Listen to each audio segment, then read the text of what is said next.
คอยได้โอ้ยมาอันว่าอยากทาสีอ่ะนะซื้อแป้งมาทาเนาะฮะความสุขอะมันเศร้า วันศุกร์ มันชุกมือมันเช้าเอามือเนาะเนาะคนนี้แหละ แม่ตูนี่พอตูอันลาวินหัวคอยมาให้กาม อะไรกันกินหัวป่ะเป็นน้ำมูกกินปีได้ถ้าเจ้ารู้สึกปวดหัวกินซาลากินคู่กันก็ได้นี่อย่างละเม็ดเนาะมาแล้วบาดเลยเด้อสบายดีทางลุงพี่หน่อยเนาะทางลุงจันเป็นเด้อเนาะสบายดีลุง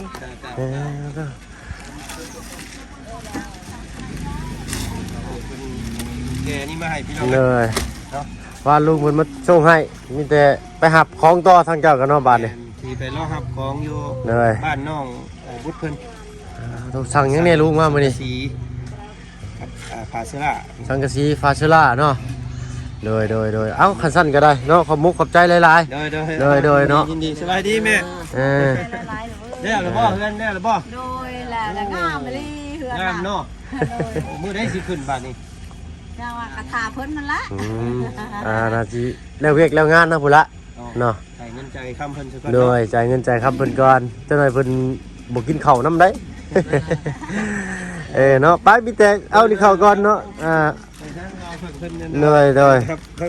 ยขอบใจหลายๆจ้ะ ไปเอ็นนะครับเป็นสังกะสีเพิ่นก่อนแม่ โดย เอา เอาคำใจละลายอยู่เอ้ย ไปเอาลองเบิ่งดูได้บ่ไปย่างเอาพี่หน่อยเนาะขอบมุกขอบพ่อทางลุงจันทร์เพิ่นหลายๆเอาใส่รถจักรมาบ่ได้มันบ่ได้หนักดอกพี่น้องแต่ว่ามันใหญ่ลมมันพัดมันตกคลองเอา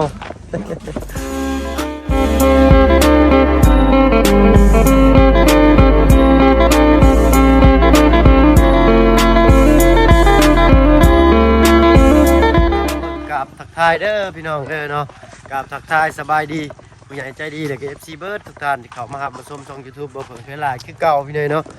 ว่าฝั่งไทยฝั่งลาวแล้วก็ทั้งฝั่งต่างประเทศก็ยินดีต้อนรับมาสู่ช่อง YouTube บ่เพิ่งเคยหลายเช่นเคยพี่เนาะเอามื้อนี้เนาะเปิดคลิปเปิดภาพมากับพี่แหละอยู่บ้านซองกระชานน้องต้นกล้าอีกคือเก่าเนาะมื้อนี้ทางบ่เพิ่งสิพาพี่พาน้องลูกป้านาอาเข้ามาเบิ่งบ้านน้องต้นกล้าอีกก่อนมื้อนี้เนาะเอาใส่เอาพี่หน่อยเนาะโอ้ยมาแล้วผมทางไอ้สร้างเอาเนาะเอาสองหนุ่มเนื้อทองเนาะมาเนาะกินข้าวกินน้ำโดยสบายดีจ้ะกินข้าวกินน้ำนำกันเสียก่อนเนาะมีสาดมีกระติกน้ำ เนาะมีทางน้ำเนาะไปมีแต่ให้ทางไอ้สร้างคือไปนั่งถ่ายเพื่อนเด้อเนาะเดี๋ยวใช้ทางไปตู้เพิ่นเนาะกับข้าวกับน้ำไปสู่กินหักเนาะบันไดเจ้าน้อยช่างเนาะเงาแบบว่าเราคัดมันให้เลยนะเนาะเอาเนาะทางน้องต้นกล้าแต่มีแต่ว่านี่แหละทางพี่เพิ่นเนาะให้ชื่อศาสตร์บ้านเฮาเอิ้นเนาะศาสตร์แล้วก็ทางน้ำใหญ่ชุดเลยในห้างเรานี่ปกติมันต้องสูงกว่านี้เนาะสูงแต่ว่ามันน้อยอันนี้แหละต่ำพอดีมันจึงบ่ได้ก้มสูงลายหัวซักลงหั่นน่ะพอแห้งอีกเนาะ เอาตามที่พี่เพิ่นบอกกันละพี่หน่อยเนาะเอามีแต่ให้ทั้งน้องต้นกล้าขอบมุกขอบใจเพิ่นเด้อล่ะเด้อ โดย เนาะ เอาขอบขอบใจหลายๆเด้อทั้งแม่ศรีสวรรค์สุญญาไทยและทางผู้ใหญ่ใจดีที่ได้มาซอยและขอขอบใจหลายๆทางไอ้เพิ่งที่ได้มาเบิ่งมาซอยและได้มาถ่ายคลิปถ้าว่าบ่ได้ทางไอ้เพิ่งบ่ได้ทางทีมงานก็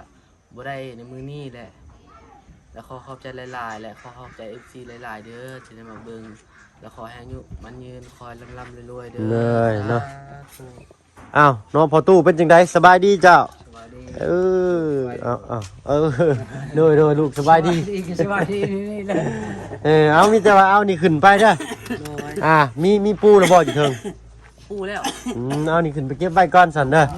กระทางน้ำนี้เอาขึ้นไปไว้เทิงพุ่นละเสือสาดมอนมุ่งไหมกระทางน้ำนี่ก็เอาไปไว้